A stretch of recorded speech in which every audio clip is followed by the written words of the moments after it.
मुकुल अपनी जॉब से काफी परेशान था। वो हमेशा कहता रहता था, हे भगवान, तुम मुझसे क्या चाहते हो। एक्चुअली मुकुल को फोटोग्राफी का शौक था, लेकिन कहते हैं ना, इंसान को उसकी परिस्थिति पता नहीं कहां से कहां ले जाती है, इसलिए वो अक्सर परेशान सा रहता था। एक दिन मुकुल घर आया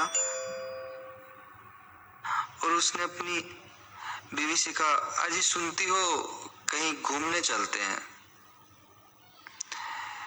ये कहने के बाद उन दोनों ने निर्णय लिया कि वो गोवा घूमने जाएंगे।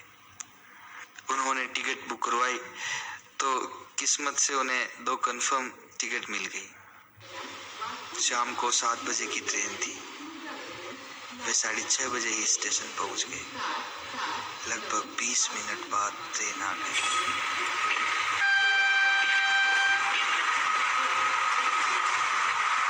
वो ट्रेन में चढ़े और अपनी सीट ढूंढकर बैठ गए। गाड़ी अपने निर्धारित समय से रवाना हो गई।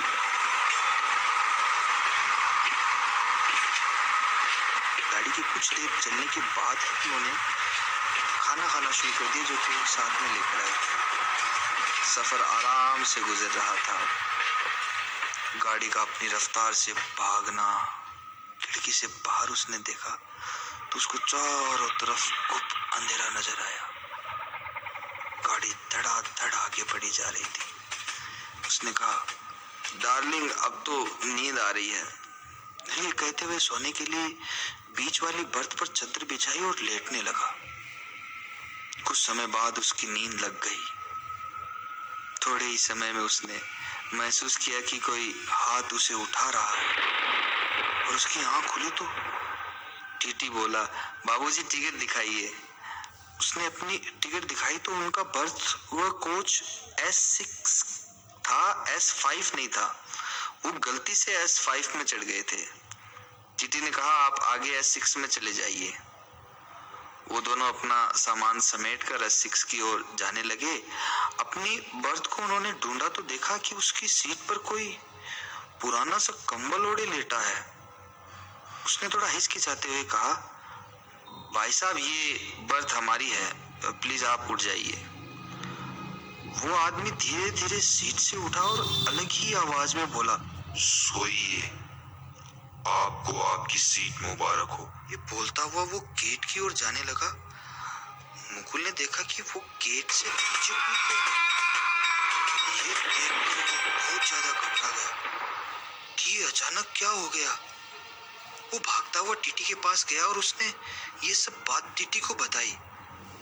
तो टीटी ने इसे इग्नोर कर दिया और ऊपर से ये कहा कि ये बंजारे लोग हैं, आते ही आत्महत्या करने।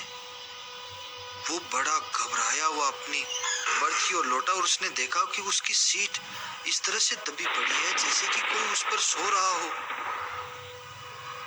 उसने ये देखा और अपनी पत्नी से कहा, हम अगले स्टेशन पर उतर जाते हैं, ये ट्रेन बड़ी अजीब लग रही है।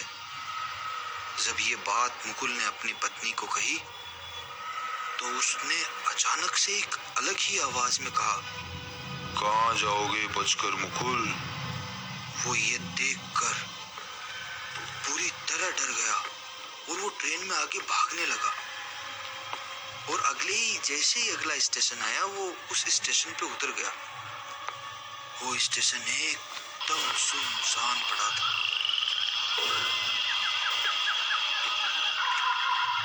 वो बाहर जाने वाले रास्ते को देखा और उसने बाहर की तरफ जाना शुरू किया।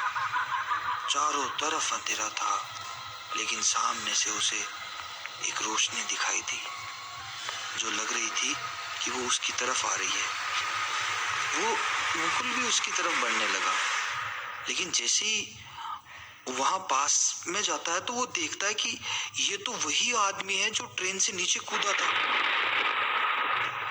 ये क्या हो रहा है, मुकुल को बिल्कुल समझ नहीं आया और वो तुरंत वहां से भागा और वापस स्टेशन की तरफ भागने लगा।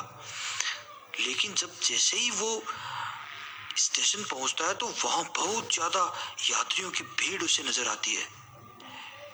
अब तो मुकुल पहले से ज्यादा घबरा गया था।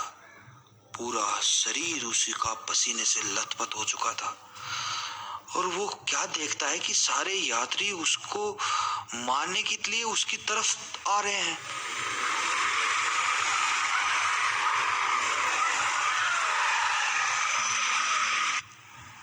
और वो जैसे ही उसकी तरफ मारने के लिए उसकी तरफ बढ़ते हैं तो एक हाथ उसके कंधे पर कोई आकर के रखता है और ये कहता है, मुकुल उठो मुकुल, सुबह हो गई है, चाय पी लो।